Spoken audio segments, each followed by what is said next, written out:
चल विद्यार्थी आपके लिए मैथ का क्वेश्चन लेकर आए समांतर चतुर्भुज से संबंधित। देखिए क्या कर रहा है, कहता है सम चतुर्भुज का परिमाप दे रखा है, कितना दे रखा है, 48।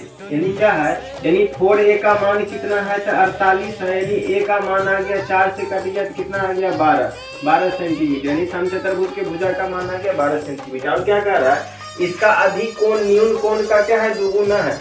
देखिए मान लेते हैं अधिक कोण का क्या है, न्यून कोण का क्या है, दुगुना। अगर न्यून कोण रेशियो में 1 होगा तो अधिक कोण क्या होगा, 2 होगा। अधिक कोण क्या होगा, 2 होगा। कह रहा है दुगुना है। अब समझिए क्या होता है, सम चतुर्भुज के लगातार दो कोणों का योग 180 डिग्री होता है। इसीलिए क्या हुआ, एक रेशियो और दो रेशियो जोड़ने पर कितना आ गया, यानी 3 रेशियो के मान आ गया 180। इसीलिए अगर एक रेशियो का मान पूछा जाए तो एक रेशियो का मान आगे 3 से कट जाएगा तो कितना हो गया 60।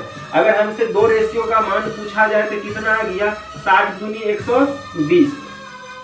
याद कीजिए एंगल से संबंधित, एंगल से संबंधित हम पिछले वीडियो में आपको बताए थे 60 डिग्री या 120 डिग्री रहे, 60 डिग्री या 120 डिग्री रहे तो क्या होगा, छोटा विकर्ण क्या चीज, यानी छोटा विकर्ण, यानी छोटा विकर्ण यानी क्या, D1 किसके बराबर होता है, यानी भुजा के बराबर होता है। तो भुजा कितना, 12। अगर बड़ा विकर्ण, ठीक है, तो बड़ा